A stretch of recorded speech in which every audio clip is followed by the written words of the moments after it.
চুরি হয়েছে, আপনারা কই আসলেন? আমার হাজব্যান্ড তো জামুরা স্কুলে চাকরি করে, উনি তো 11টার সময় চলে গেছেন। আমি আমার পৌরসভাতে 12টার সময় মিটিং ছিল, আমি 12:30টায় বাড়ি থেকে বেরিয়েছি। তো এই 12:30টার সময় যখন বাড়ি থেকে বেরিয়েছি তখন তো আমি গেটে তালা এবং ঘরে তালা দিয়ে গিয়েছি। 2:30টার সময় আমার হাজব্যান্ড বলছে যে মনটা ভালো লাগছে না, আমি আর মিস্ট্রেসকে বলে বাড়িতে চলে আসি। ওই এসে গেট খুলেছে, তালা খুলেছে, খুলে দিয়ে ঘরের জিনিসপত্র মানে উলটগুলোট আর কি। তখন অপর ঘরের দিকে এসে দেখে যে ছিটকারি ভাঙা, কোদাল দিয়ে তারা ছিটকারি খুলেছে, ডয়ার বটিদার দিয়ে ডয়ারটার খুলেছে। অন্তত 35-40 হাজার টাকা নিয়েছে এবং কিছু সোনার জিনিস নিয়েছে। আর অপর আলমারি টালমারি খুলে নিয়ে মানে যা পেয়েছে সামনে তাই নিয়ে মানে তারা চলে গেল আর কি। আপনি আপনাকে কি করেন? আমি এমনিতে মানে হাউস ওয়াইফ আর পৌর পরিষদের 8 নম্বর ওয়ার্ডের কাউন্সিলর প্রীতি মজুমদার। কি মনে হয় কারা করতে পারে এই ঘটনা?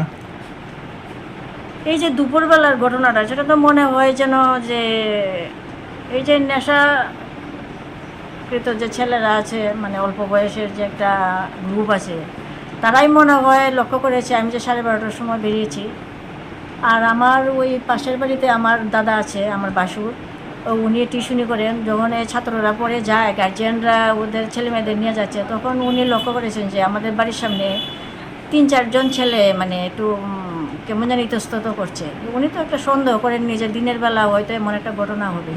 তারপরে যখন এই ঘটনা শুনেছেন, তারপর চিন্তা করলেন যে একটু যদি কাছে আসতাম তাহলে ওদেরকে একটু চিনতে পারতাম। এটা তো ঘনবসতি এলাকা, এই এলাকার মধ্যে এরকম একটা ঘটনা ঘটাইলো, তো এলাকার মানুষ কি বলছে?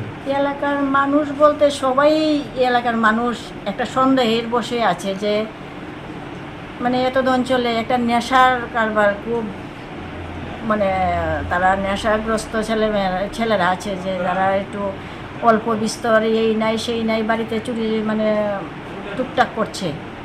তার মধ্যেও তারা লক্ষ্য করছে যে বাইরে একটু নীরব, আর আমিও বেরিয়ে গেছি। ওই সুবাদে তারা মানে বাড়িতে আসলো আর কি। ঠিক আছে।